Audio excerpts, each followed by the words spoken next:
Hello everyone, this is Ashwini Dashgupta from Chinta. Today I want to talk to you a little bit about connected learning. I use this strategy for teaching myself mathematical science, and also this is used heavily in Chinta courses. For learning anything substantial, it is extremely important that we see the big picture, how different parts of mathematical science are connected. Even greater mathematicians and academics can connect literature with mathematics, poetry with mathematics, and so on and so forth. One interesting book in this context is Calculus by Tarasov. I encountered this book when I was in high school, and in one of the pages, this Russian mathematician writes about connecting dialectics with mathematical discourse. You can check the link in the description for a description of that particular book. Anyway, coming back to the point about connected learning, I'll give you a couple of examples, and as students, as parents, as teachers, you can use it in your own classroom and during casual dinner time exchanges with other students and so on. One example is about connecting geometry with number theory, seemingly two different parts of mathematics. In geometry, there are certain solids known as Platonic solids. They have a definition. I'm not going to go into that. They were known to human minds for about 2000 years, since the age of the Greek mathematicians. Examples of Platonic solids are cubes, tetrahedron, octahedron, and so on. These solids are regular in certain sense. What does it mean? Well, they have same polygons in each face. So if one of the face of the polygon is a square, then the other one will also be a square. There are other regularity properties of these polyhedrous, these solids. It turns out that there are only 5 such Platonic solids. Only 5. Think about regular polygons. There are infinitely many regular polygons, right? Like square, pentagon, hexagon, septagon, and so on. You can just change the number of sides and you can get a new regular polygon all the time. But when you think about Platonic solids, one can actually show, one can prove that there are only 5 of them. I always found this particular fact very fascinating. And the way they prove that there are only 5 Platonic solids, one way to do it at least, is using elementary number theory. Apparently, it's just a property of integers that reflects in this physical world. It's fascinating. I first time encountered this particular discussion in a book called Excursions into Mathematics. It's not Excursion in Mathematics, that's a different book. Excursions into Mathematics, that's another title. I have put the link in the description of that. You can check it out.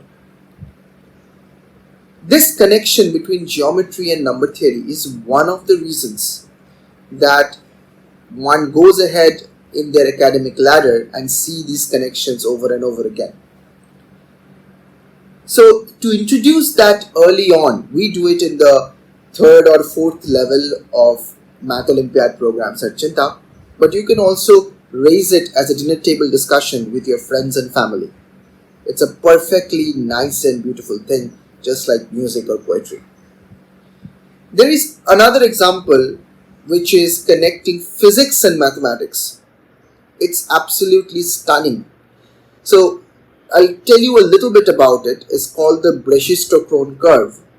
Suppose there is a ball at a certain elevation and it wants to go to another point that is on the ground.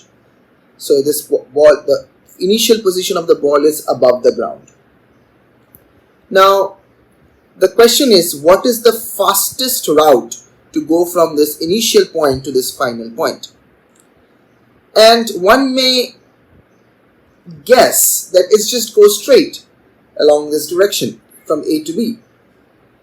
But turns out that that is the shortest path for sure, because you're just connecting the 2 points by a straight line.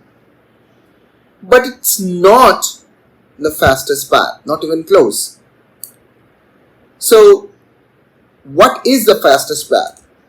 So in the physics programs at Chinta, we try to make this sort of connections, and it turns out that this particular ball is also being attracted by the earth downward by gravity. So the direction that it wants to go to the point B and the direction that it's feeling a pull, that's the gravity, intuitively speaking, there has to be a trade-off between these two directions to get the fastest path. And it would be a brachistochrone curve which will be like this. Now, one has to rigorously prove that that is indeed the case, and of course arguments in physics come into play. I'm not going to go there right now. I'm just interested in the connection of it with mathematics. And turns out that this curve is beautifully connected to a mathematical concept called cycloid. What is a cycloid? Cycloid is something like this. You can think of it as a locus or a path traced out by a moving point. If this is the plane, and if there is a wheel on the plane, and suppose the wheel is touching the plane at the point P. Now, if the wheel starts rolling, what would be the curve traced out by the point P? Turns out that the curve would be like it looks like a bit of a semicircle. It's not. That curve is the cycloid, and if you turn that curve upside down, that becomes the fastest route, or the brachistochrone curve. It's a beautiful connection between physics and mathematics, and you can talk about both of these things together, and it's very important that you do it. Now, as students of mathematical science who are wandering outside our normal world and trying to see the connections between these seemingly different things, it's extremely important that you learn from people who have thought about these things, who have wondered about these things, and there are certain wonderful books you can consult. I have put another link in the description with a collection of some beautiful books. It's not just about the formulas, it's more than that. It's that connection in different parts of the domain of knowledge that will keep us excited in this journey in the long run. Anyway, it's great to talk to you again, all of you. I will come back in the next video, but until then, stay well and keep on doing some great mathematics. This video was created at chinta.com. Chinta provides outstanding mathematical science courses in mathematics Olympiads, physics Olympiad, and computer science and ISI and CMI entrances. We try to work with people who are researchers, Olympians themselves, who are active minds, who are thinking about these subjects all the time with a lot of love and care. If you want to know more about Chinta, you can check the link in the description. We have a great community of learners here. Thank you for watching this video. I'll see you in the next one.